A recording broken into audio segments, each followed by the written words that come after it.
Today, the Hamilton County Prosecutor's Office announces the indictment of Lamonte Brewer and Shalonda Mixon for the shooting in Anderson Township.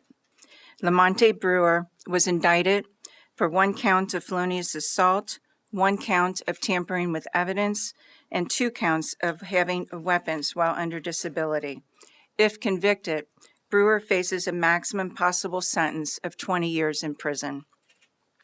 Shalonda Mixon was indicted for 1 count of tampering with evidence and 1 count of obstruction of justice. If convicted, Shalonda Mixon faces a maximum possible sentence of 4 years in prison.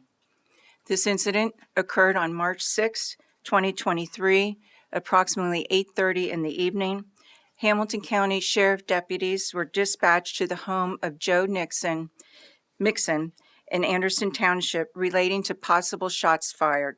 Upon arrival, witnesses on the scene told deputies that teenagers in the neighborhood were playing Nerf wars when apparent real shots were fired. One 16-year-old victim was found suffering from a single gunshot wound to his foot after being shot at with 10 to 11 rounds of ammunition. The victim was Mixon's neighbor, playing Nerf wars with a toy Nerf gun with his friends in his own yard when real gunfire started. The teenager heard multiple shots whizzing by his head and immediately ducked behind a tree, fearing for his life. Deputies responded and stopped the vehicle leaving the scene. There were 2 occupants in the car.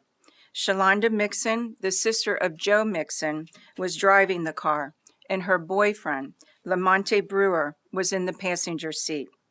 During the stops, the deputies located a firearm in the trunk of the vehicle, which later was identified as the firearm used in the offense. A search warrant was executed for the surveillance footage from Joe Mixon's home.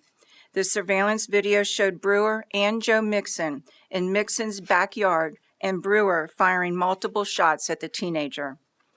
Thereafter, Shalonda Mixon is seen collecting shell casings from the yard before Shalonda Mixon and Lamonte Brewer fled in her vehicle. Joe Mixon was seen in his backyard with a firearm but did not fire any shots. Mixon had been claimed to be receiving recently death threats on social media and was concerned for his safety that evening after his sister told him there were people outside with guns. As a legal gun owner, Mixon had the right to possess the firearm and did not commit a crime.